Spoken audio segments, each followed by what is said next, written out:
दिन बाद स्कूल के सभी बच्चे टूर पर जा रहे हैं। मैंने तो मैम से मना कर दिया, लेकिन मैम कह रही थी कि पढ़ाई के साथ साथ हमें म्यूजियम और हिस्टोरिकल प्लेस के बारे में देखना चाहिए और जानना चाहिए।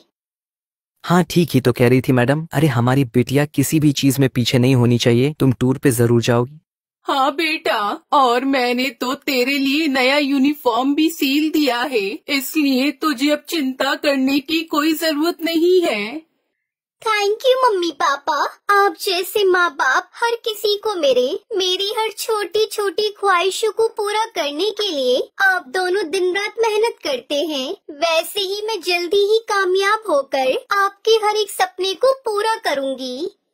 टुनटुनी मिडिल क्लास फैमिली से थी। उसके पापा कुली थे और उनको दूसरों का बोझ उठाने का जो भी काम मिलता वो करते और उससे पैसे मिलते थे। वो उसी से अपना घर चलाते थे। वो लोग वही स्टेशन के पास किराए का घर लेकर रहते थे।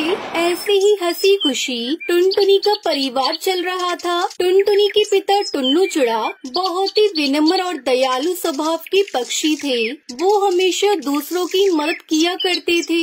ऐसे ही एक दिन एक अंधी पक्षी अपने बच्चे को लेकर स्टेशन पर ट्रेन आने का इंतजार कर रही थी। तभी अचानक से उसका पैर फिसल जाता है और उसका बच्चा पटरी पर गिर जाता है। माँ मुझे बचाओ, माँ बचाओ मुझे। अरे बेटा कहाँ हो तुम? गोलू, मेरे बच्चे कहाँ हो तुम गोलू?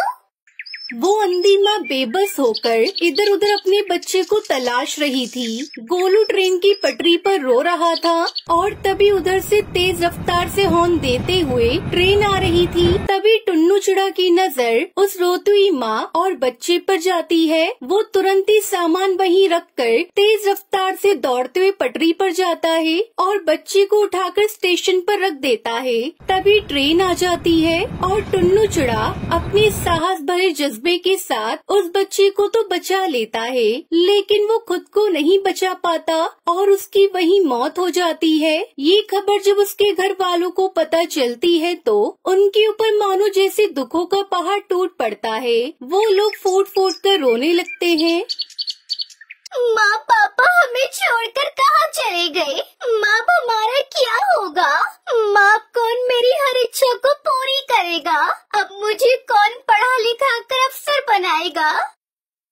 वहीं टुनटुनी की माँ टूनी की भी तबीयत खराब हो जाती है। अब घर की सारी जिम्मेदारी टुनटुनी चिड़िया पर आ जाती है। ऐसे ही एक महीना बीत जाता है।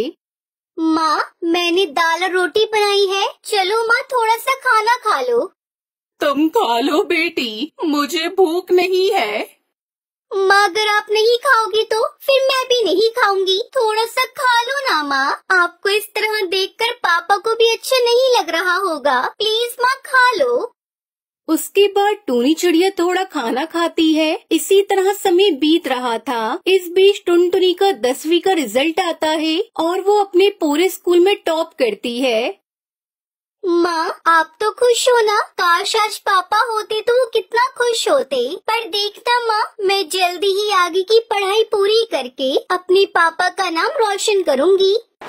टुनटुनी ये सब कह रही थी कि तभी वहाँ पर उसका मकान मालिक कड़कनाथ सेठ आ जाता है। देख टुनटुनी, अब तुम दोनों अपने रहने के लिए कोई दूसरा ठिकाना ढूंढ लो, क्योंकि यह घर मैंने किसी और को किराए पर दे दिया है। मालिक, घर देने से पहले एक बार आप हमसे पूछ तो लेते।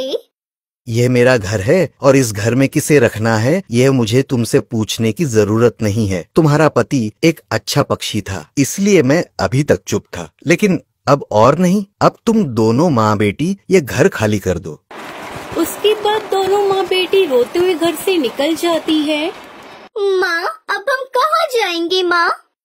जहाँ भी किस्मत ले जाए बेटी। चल बेटी मेरे साथ चल। उसके बाद दोनों माँ बेटी घर की तलाश में निकल पड़ते हैं, लेकिन उन्हें कहीं कोई घर नहीं मिलता। वो दोनों एक सुनसान सड़क पर बस चले जा रही थी। तभी एक तेज रफ्तार गाड़ी आती है और टूनी चिड़िया को टक्कर मारकर चली जाती है। माँ ये आपको क्या हुआ माँ? अरे कोई है तो मेरी मदद करो। अरे कोई है। सुनसान सड़क पर उसकी मदद करने वाला कोई नहीं था। तभी उसे वहाँ एक बस दिखाई देती है और टुनटुनी चिड़िया जैसे तैसे करके अपनी माँ को बस में बिठाकर उसे चलाते हुए हॉस्पिटल ले जाती है। देखिए चिड़िया, तुम्हारी माँ के सिर से काफी खून बह गया है, हमें ऑपरेशन करना होगा। तुम जल्दी से 1 लाख रुपए जमा करवा दो। डॉक्टर साहब, आप ऑपरेशन की तैयारी करिए, मैं अभी पैसे लेकर आती हूँ। टुनटुनी उसी बस में बैठकर रो रही थी। हे भगवान, पापा को तो पहले ही मैं खो चुकी हूँ। अगर माँ को कुछ हुआ तो मैं नहीं जी पाऊंगी। मुझे हर हाल में मेरी माँ की जान बचानी है, लेकिन मैं इतने सारे पैसे कहाँ से लेकर आऊंगी?